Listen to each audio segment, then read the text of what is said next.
Welcome to This Explainer. Think about the last time you looked at your dog and really wondered, what are they thinking? Or more importantly, how are they feeling? Because let's face it, your dog can't just speak up and tell you they're in pain or stressed out or feeling sick. He can't exactly say, hey, my leg hurts, or I feel really anxious when you leave the house. But today, thanks to an absolute explosion of new technology, a smart collar actually might. We're literally transforming our pets from analog companions into constant streams of digital information. For pretty much all of human history, understanding our pets has been this massive game of intuition. We've had to rely entirely on observation to uncover their hidden anxieties and illnesses. As an owner, you simply had to know the way they walked when they were excited, or exactly how they slept when they were tired. You had to just sense when something was off because, well, an animal inherently hides its vulnerabilities. That attention and instinct, that was the original dog technology.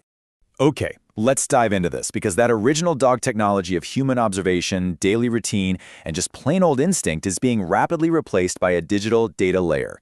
Today, we're strapping on GPS monitors, sleep trackers, and AI-powered health alerts. We're totally taking the guesswork out of pet parenting, but in the process, we are fundamentally changing the way we interact with the animals we love.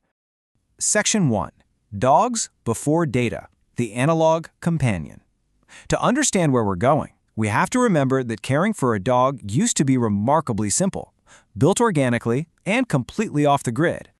But that simplicity has actually given way to this absolutely fascinating new academic frontier. It's called animal-computer interaction, or ACI for short. Now, humans have obviously always used tools to train or manage animals, but ACI is about creating complex computing interfaces specifically for them. We aren't just designing technology for ourselves anymore. We're actually out there designing wearable devices, interactive games, and biometric sensors right for our non-human companions. Section 2. The modern smart dog. From the backyard to the bedroom. Dogs are family members now, and as owners become more bonded to their pets, they invest heavily in this new ecosystem of technology.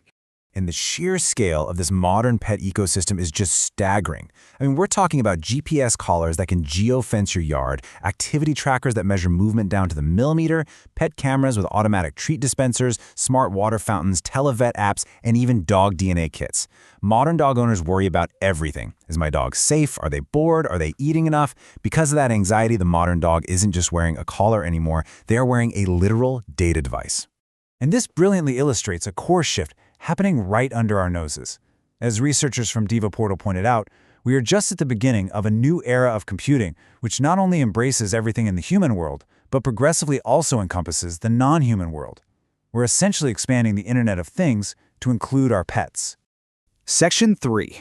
Predicting Pet Health, AI and Biometrics.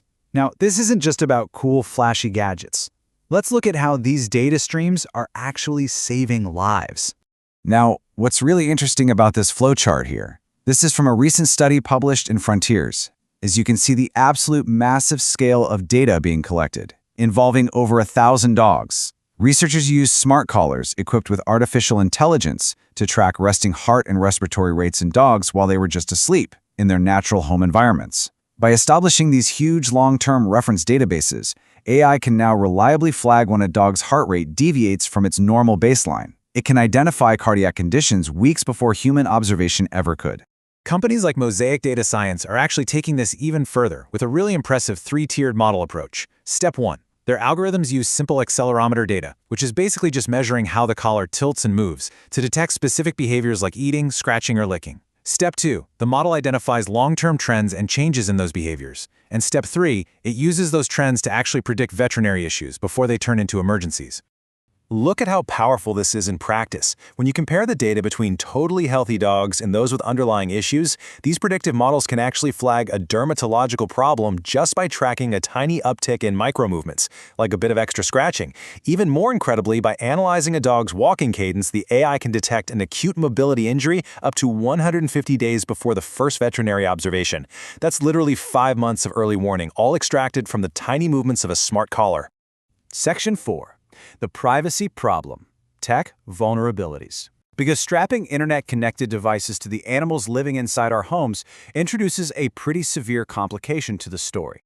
A recent security study actually analyzed 20 of the most popular pet tech apps currently on the market, and the findings were, honestly, genuinely shocking.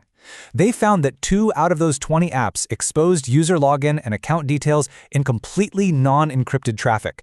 That means a basic hacker could very easily intercept the data and access the account. No hacking masterclass required. So the crucial point here is that this isn't just about external hackers trying to get in. It's also about how the companies themselves are handling your data. That exact same study found that 14 of those 20 apps communicated with third-party trackers before the user even had the chance to grant consent. When researchers surveyed almost 600 participants across the UK, the US, and Germany, this really interesting paradox emerged. Users are definitely worried. Their top concerns were data leaks, the device simply stopping working, or the technology somehow harming their pet. Yet, despite having all these fears, the study found that users take far fewer security precautions for their pet's technology than they do for their own personal devices. They use weaker passwords and almost rarely check privacy settings, mostly assuming the data just isn't that sensitive. But, that assumption is pretty flawed. As Policy Bristol points out, consumer pet wearables available on the market capture far more data of owners than actual pets. Think about it for a second. Pet activity and location data is essentially human data. It silently tracks exactly when you're home, when you're away at work, the exact routes you walk every single morning, and even the layout of your property. Section 5. Redefining the bond, the psychological impact. As we start to wrap up this explainer, we really need to look past all the hardware and ask, how does staring at a dashboard change the way we actually look at our best friends? Let's move to this breakdown and see how this builds into 2 totally distinct paradigms. Historically, we relied entirely on empathy via observation, building trust through physical presence and shared experiences. Now, we're shifting heavily toward empathy via quantification, where we're understanding their needs through data dashboards and daily wellness scores. Proponents argue this increases our kinesthetic empathy, allowing us to cater to our dog's exact physical needs based on hard data. But critics, they argue it risks removing us from organic, intuitive pet care, basically reducing a living relationship to a series of push notifications. Which brings us to the ultimate question at the heart of this entire technological shift. As we gain the ability to monitor every single heartbeat, every breath, and every step our pets take, are we actually becoming better, more attentive dog owners? Or are dogs simply becoming just another stream of data in our highly quantified lives? It's a dual reality of modern pet tech for sure, and something every pet owner is going to have to navigate for themselves. Thank you so much for joining me for this explainer. I really hope it gave you something to think about the very next time you clip on that collar.